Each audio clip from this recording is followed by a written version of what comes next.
Bubuksan ko po yung in-order ko na parcel galing po ng AliExpress. Tara, tignan natin.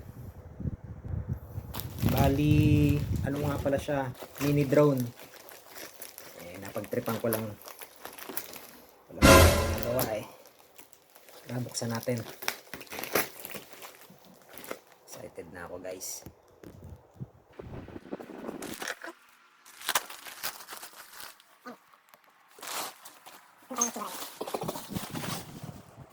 Siya.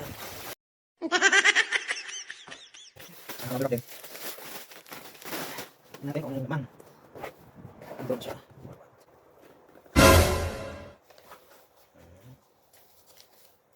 Ganito.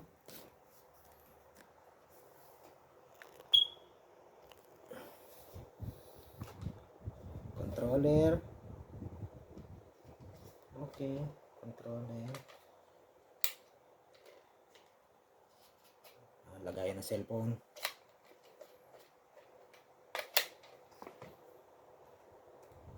Drone.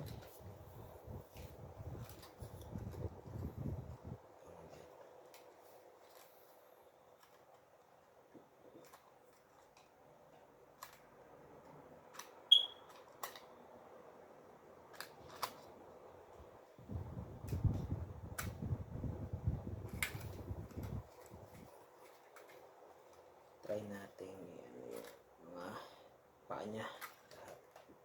May nalaglag.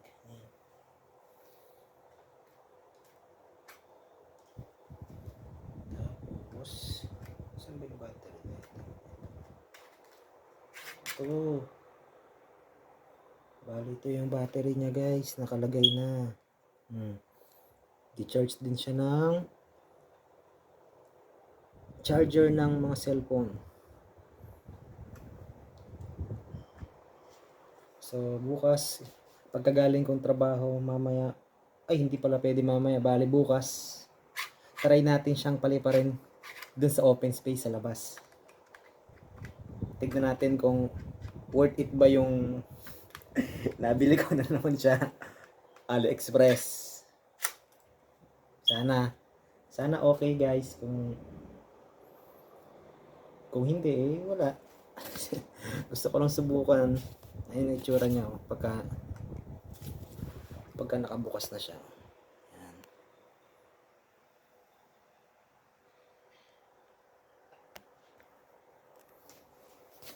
Bukas na kasi bukas ko na siya paandarin dahil magpe-prepare na ako papasok sa trabaho. Kaya bukas na natin ito susubukan. Ngayon, wala din pala siyang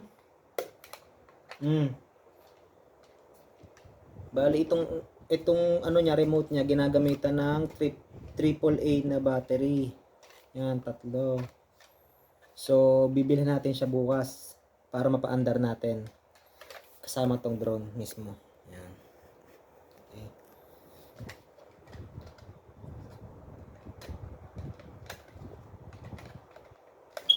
At yan na. Ayan na lahat. Meron din siyang kasamang cable charger, cable wire,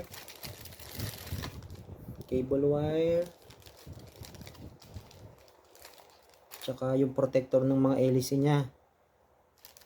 Meron din siyang parang screw na maliit. Okay, yan guys, included siya. Yan yung mga kasama niya pag in-order niyo siya. Yung model pala nito is wait lang ano ba yung model nito?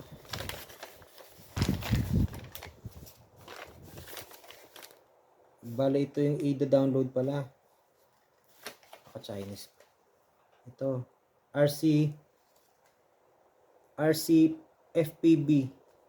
Yan yung gagamiting app para mapagana mo yung remote tsaka yung mismong drone.